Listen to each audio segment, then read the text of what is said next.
మీకు అసలు మహంకాళి గురించి ఏం తెలుసు? ఏం తెలుసు? నేను కొట్లాడుతున్నాను కదా, నా కొట్లాటనే తెలుస్తుంది, నా ఆవేదననే తెలుస్తుంది, కానీ మీకు చరిత్ర గురించి ఏం తెలుసు? అక్కడ గత్తర్లు వేసినప్పుడు అమ్మవారిని తెచ్చారు, ఆ సూర్యుటి అప్పయ్య గారు అక్కడికి వెళ్ళారు, ఉజ్జయిన్ నుంచి ఆయన మిలిటరీ జాబ్ తెచ్చారు, అక్కడ నుంచి తెచ్చారు, ఇక్కడ వరకు తెలుసు.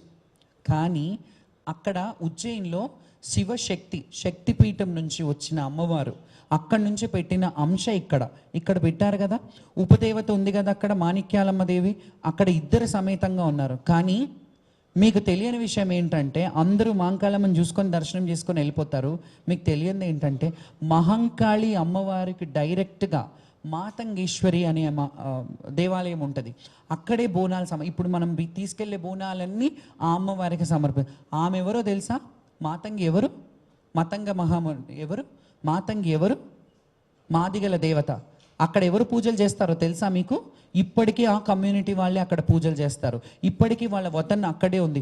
3-4 వాళ్ళ పిడీలు ఉంటాయి. మార్చి ఒక సంవత్సరం ఇప్పటికీ కొనసాగుతుంది. అక్కడ వాళ్ళ దేవాలయానికి నిధులు ఇస్తారా మీరు? ఆ గుడికి డెవలప్ చేస్తారా మీరు? ఆ గుడికి ఏమన్నా బంగారు వడ్డానాలు, బంగారు చీరలు, సారెలు పెట్టారా ఎప్పుడైనా? పెట్టలేదు కదా.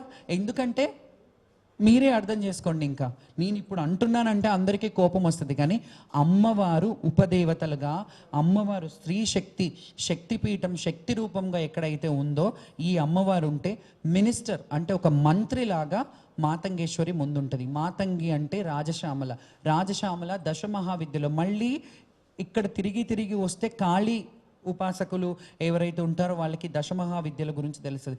అందులో కాళీ ప్రస్తావన ఉంది కదా. కాళీకి అక్కడ ఏం చేస్తారు? దున్నపోతులు బలిచ్చేవారు కదా, అప్పట్లో బలిచ్చేవారు. అక్కడ పెట్టిందే అమ్మవారిని.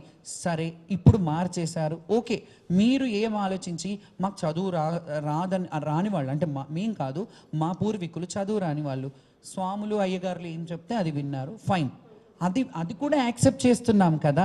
కానీ అవివాహిత మహిళ, ఒక జోగిని, మాతంగి అంటేనే అమ్మవారు ఊరి మీద ఉండే దేవత, గ్రామ దేవత, 3వ నేత్రం కల అమ్మవారు, ఆమె బుధగ్రహానికి సంబంధించిన అమ్మవారు. మీరు మహంకాళి ప్రసన్నం ఎంత చేసుకుంటారో దయచేసి భక్తులందరూ అక్కడ కూడా ఒకసారి అమ్మవారిని దర్శించుకోండి. అక్కడ కూడా చాలా మహిమాన్వితమైన అమ్మవారు.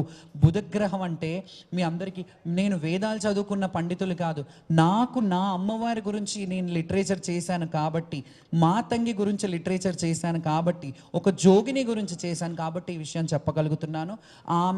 ఆమెకు సంబంధించిన రాజశ్యామల అంటే, మీకు రాజశ్యామల అమ్మవారి రూపం అంతా నీలిమేఘ శ్యామ వర్ణంలో ఉంటుంది.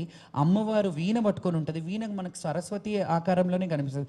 ఆమె సౌమ్యంగా తెల్లగా ఉండే అమ్మవారు, తెల్ల చీర కట్టుకొని ఉంటుంది. ఈమె నీలవర్ణంలో ఉంటుంది, అంటే ఈమె శక్తికి ప్రతీక. ఇంకొకటి బంగారు బోనం గురించి కూడా ఒక చరిత్ర చెప్పాలి నేను. బంగారు బోనం, ఇది రాష్ట్ర ముఖ్యమంత్రి గారికి నా రిక్వెస్ట్ చేసి వేడుకుంటున్నాను. ఎందుకంటే ఆ బంగారు బోనం అమ్మవారి ముక్కు పడకలు, అమ్మవారికి వచ్చిన నగదు, కమ్మలు, పుస్తెలు ఇవన్నిటితో కరగబోసి చేయించింది. ఇది కావాలంటే రికార్డ్ మీరు తీసుకోండి. అది అందరికీ రైట్ ఉండదు. ఆ బంగారు బోనం ఎత్తుకోవడం వల్ల ఈరోజు ఎంతమంది ఇబ్బందుల పాలయ్యారో మీ అందరికీ తెలుసు. అది వాళ్ళు కావాలని చేయలేకపోవచ్చు, కావాలని చేశాను, నేను పేర్లు కూడా ఎత్తట్లేదు, కావాలని చెయ్యలేదు, కానీ బాగా చెయ్యాలి, జాతర బాగా చెయ్యాలని చేసి ఉంటారు పాపం, వాళ్ళని కూడా నేను దూషించాను. కానీ అది నజర్ బోనం లాగా, సదర్ బోనం లాగా అది ఎత్తుకునే రైటు ఒక జోగోళ్ళకే, లేకపోతే ఆ మాతంగికో, ఆ రంగం చెప్పే ఆమెకో అది ఉంటుంది. మీరు పర్సనల్గా ఇంకో బంగారు బోనం చేయించండి కావాలంటే, మీ గవర్నమెంట్ నిధులు కేటాయించి చేయండి, కానీ అది అమ్మవారికి వచ్చిన బంగారాన్ని రంగరించి చేసిన బోనం కాబట్టి ఎవరు ఎత్తుకున్నా వాళ్ళకి అరిష్టం జరుగుతుంది. ఇది నా రిక్వెస్ట్. మీరు ఒకసారి దీని మీద దృష్టి పెట్టండి. మీరు మట్టి కుండలో తెచ్చిన అమ్మవారి ప్రసన్నం అవుతుంది. మీరు ప్రతి సీఎం వచ్చి ఇక్కడ బోనం సమర్పించే ఆనవాయితీ. మీరు కూడా రండి, వచ్చి బోనం చెయ్యండి. అందులో మాలాంటి వాళ్ళకి ఇబ్బందులు లేకుండా మీరు మంత్రి గారు, కొండా సురేఖ గారు, మీకు కూడా ఒక రిక్వెస్ట్ చెప్తున్నాను. మాకు అంత ఇష్యూ అయింది, నేను వచ్చి మీకు ఒక రిప్రజెంటేషన్ ఇచ్చాను. మీరు కనీసం ఎలా ఉంది అని మీ సబార్డినేట్స్ ఎవరో తర్వాత వాళ్ళు ఉంటారు కదా, వాళ్ళైనా ఒక మాట, మరి శ్యామల వచ్చింది కదా, ఏం జరిగింది జరిగింది, ఎట్లా ఉంది, బాగుందా అని అయినా కనుక్కోవాలి కదమ్మా. మీరు పాసులైనా ఇప్పించమని ఎండోమెంట్ వాళ్ళకి చెప్పాలి కదా. నేను అందుకే మొన్న నా పర్సనల్ గ్రడ్జ్ ఏమీ లేదు ఇందులో.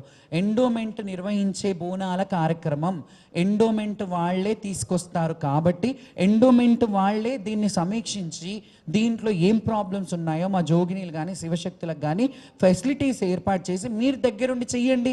మా ఆటపాటతో మీరు వెనకాలండి మాతో కలిసి రండి బోనానికి, అంత అంగరంగ వైభవంగా కలిసి చేద్దాం. ఎంత బాగుంటుంది, అమ్మవారు కూడా ఎంత ప్రసన్నం అవుతుంది.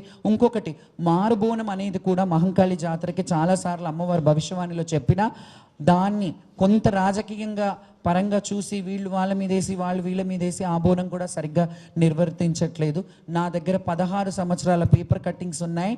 తొలి బోనం అత్తిలి ఫ్యామిలీ నుంచి ఎలాగైతే తెస్తానో మారు బోనం కూడా మహంకాళి అమ్మకి మారు బోనం ఎత్తుకునేదాన్ని, అది కూడా రాను రాను తీసేశారు.